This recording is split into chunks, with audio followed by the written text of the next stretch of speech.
Hey, this is Sky. Welcome to my YouTube channel. It's bright and early, daily discipline, mind, body, and soul. This is how we get through Sunday. Let's do our study group for warriors. My hardcore heads. I got some incense going, some Nag Champa. It's good for spiritual talk. Got some soft music going. Let me turn it down a little bit so it doesn't distract you guys. I just like to set the mood. Let's just get into it. Got a lot of notes here. I take notes every single day. If you're new to the channel, welcome. This is how we get down every single Sunday. I basically go through my notes and just give my hardcore heads out there just something extra to think about, something extra to ponder. So let's just get into it. There's a couple different types of attention that our brain focuses on. I've been studying the brain, left brain, right brain. Do you know the left brain manages the right side of your body? Isn't that weird? But there's two types of attention that our brain focuses on. That you grab things, so you focus on something specifically and you grab things. And we do this for survival, right? We grab berries, you grab a spear, you grab things. But then we also have to have a more broader spectrum with our peripheral vision in order to be aware of danger and be aware of movement. So you're constantly in your survival switching your focus from a narrow focus to a broad focus, from pinpoint to broad spectrum, and you do this continually all the time in order so a lion doesn't eat you.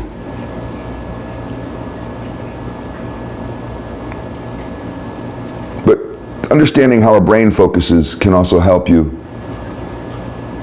with just your navigation in life. A lot of people navigate life with blinders on, with a narrow focus, pinpointed towards a goal. And in order to reach a goal, you have to laser focus in on it and kind of block the rest of the world out and move towards it. But if you block the rest of the world out, you miss most of the rest of the world. You might be inviting danger. You have to continually shift your focus as you navigate through life from a pinpointed laser focus on your goal to a broad spectrum focus, seeing the bigger picture. And you continually switch back and forth. This may mean that sometimes when you go back to either your broad or your narrow spectrum, that you may have to readjust course. Let's move on. We'll talk a little bit about good and evil. What is good? What's good? Ice cream's good. I had some ice cream the other night. It's my birthday coming up, so I had some cake last week. I don't eat cake much ever. So much sugar. Oh God.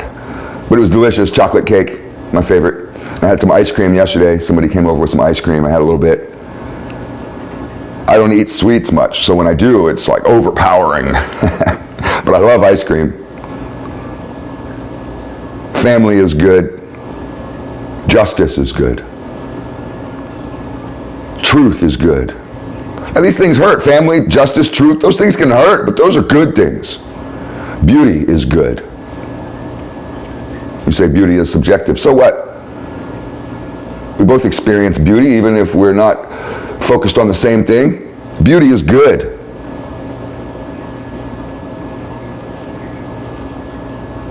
Charity is good. Helping others is good. Helping others with nothing expected in return. You don't owe me nothing. You don't owe me no favor. Just take it. This is for you. I just want to help you. Discipline is good. Sacrifice is good. Let's move on. We've talked about this before, but I was studying this again during the week. I study these types of things a lot. God allows evil and suffering because man has free will.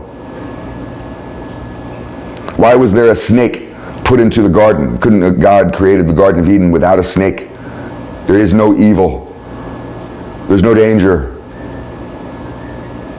There's no guilt. There's no shame. There's no negativity, right? Why were those things introduced into the story?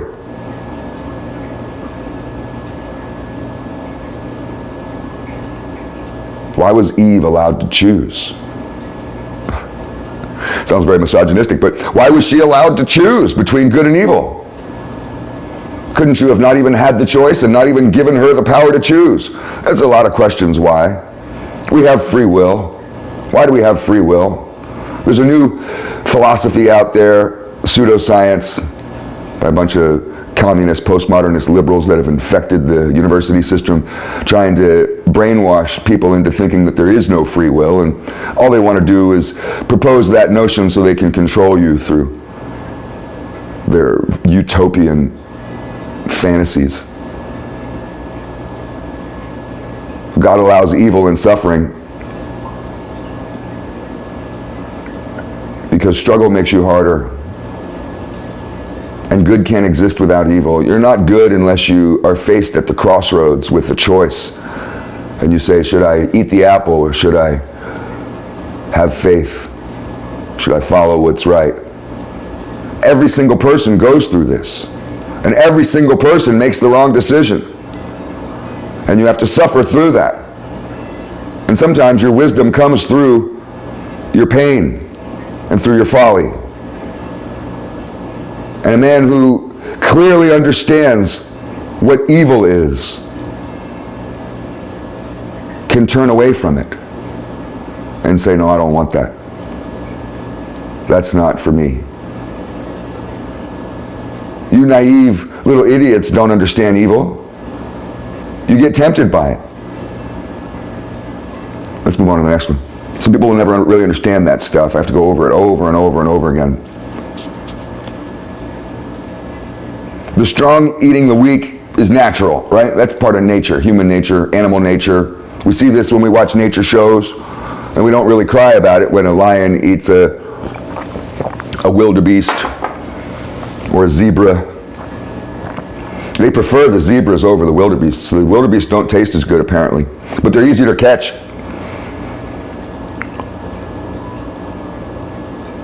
But why do we become morally outraged over the murder of innocents, right? Isn't the murder of innocents what we define evil as? And we get really messed up over evil.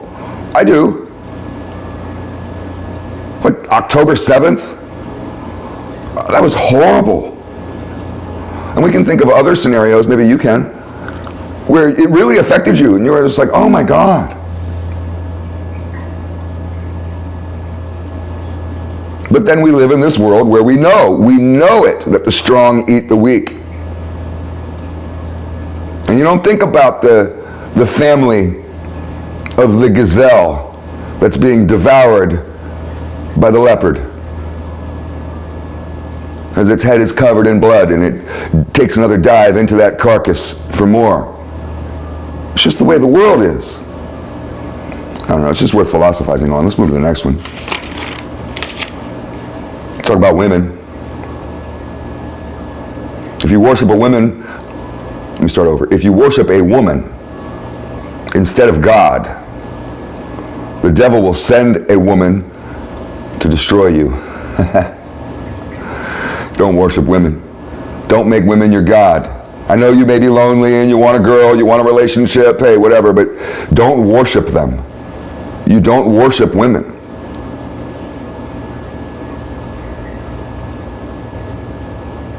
Here's a biblical quote. I thought this was hilarious. Give me any plague but the plague of the heart, and any wickedness but the wickedness of an evil woman. Give me any plague but the plague of the heart, and any wickedness but the wickedness of an evil woman. Here's another one. This is from the Bible. I would rather dwell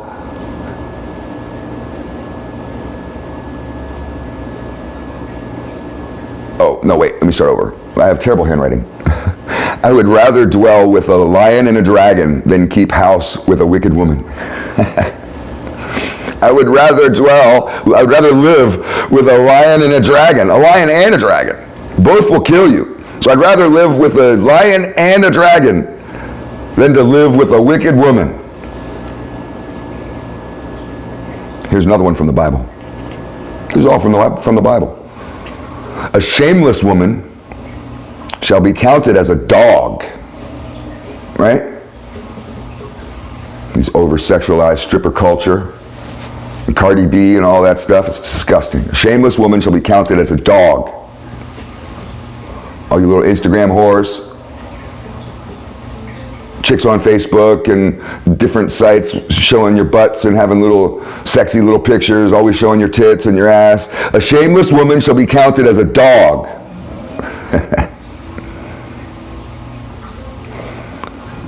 Let's finish it off with something good though. A woman who honors her husband is wise of all. She's godly and good.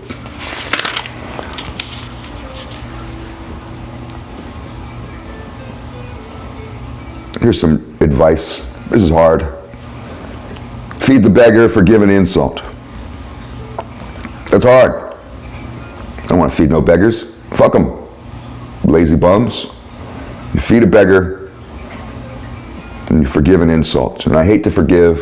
I like holding grudges. Holding a grudge and saying, screw that motherfucker. That feels a lot more manly and tough than saying, I forgive you. It's okay. Right? You feel like an idiot when you forgive. Your grudges are your lessons, right? If I don't hold a grudge, then I didn't even learn anything, right? That's what you think? And you feed the beggar, forgive an insult. You love thy enemy in the name of Christ. The lowest of all is within me. I myself am the enemy who must be loved. Just something to think about.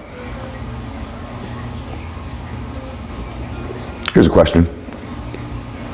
Can you accept your own nature without shame or guilt or pride? You have to add the last one on there, or pride. It's one thing to accept who you are without shame or guilt, but could you do it without pride? Some of you are really proud of who you are. Oh, I've come so far. I've done so much. I used to be a loser and now I'm not. I'm so proud of me. But can you just accept your own nature? Just accept it. This is an aspect of Taoism, just going with the flow. You're not trying to manipulate the water, you're just surfing that wave.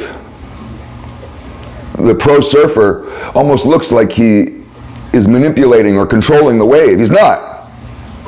He's just riding it. Let's go to the next one.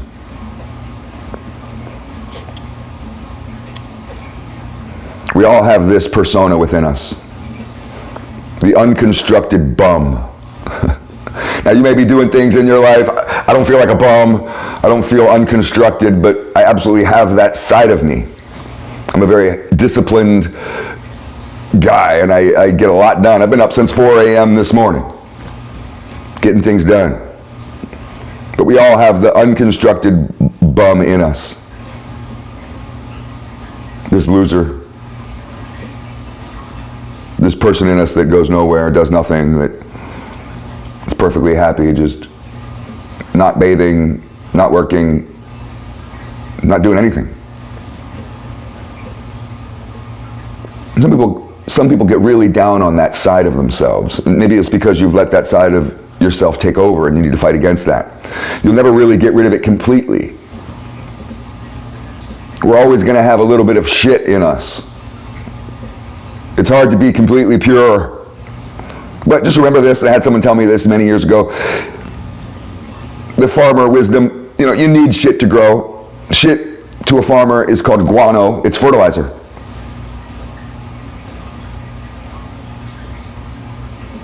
But we all have this side to ourselves. Here's some advice. We cannot change anything unless we accept it. Condemnation does not liberate, it oppresses.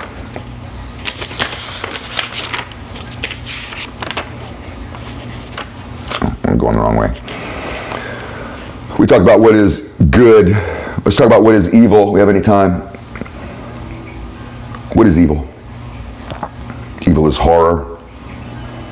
Evil is malevolence, betrayal, victimization, murder, hurting others for no reason, hurting innocent people for no reason. Evil can be also defined as anything we don't like. Asparagus might be evil in your eyes.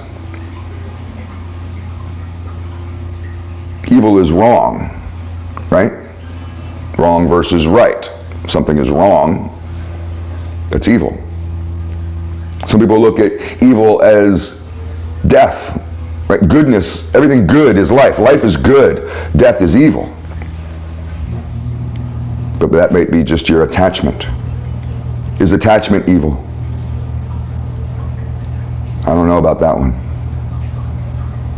The Buddhists say attachment is suffering. And in that definition, maybe it is evil. What about the attachment of a baby to its mother? That's obviously not evil. What about death? We talked about that. What about lies? We look at lies as evil and truth as good, right? We said in the last list that truth was good. So if truth is good, then lies have to be evil. I would agree with that, unless the lie is somehow going to save someone. You had to tell the lie to save someone. Is it possible for a lie to be good? It's just such a hard question. Evil is out of control and is impulse driven. Evil is vengeful. Evil is hate. Evil is sadistic. Here's a question we can end it off with, at least, and you can think about this. I'll ponder this myself. Are we born good or evil? Are humans, is man born good or evil? Were you born good or evil? Is your nature good or evil? And don't get confused on innocence. Just because a baby is innocent doesn't mean that baby is good. Hitler was a baby at one point. And many of you, if they had a time machine, oh, I know you would. You'd want to go back in time and kill Hitler. You'd probably go back to when he was a baby and be real easy to kill him then, wouldn't it? Wouldn't you be evil? Or is innocence not good? Good must be learned and practiced and taught. Maybe our nature is evil. I don't know. It's worth philosophizing on. Have a great day.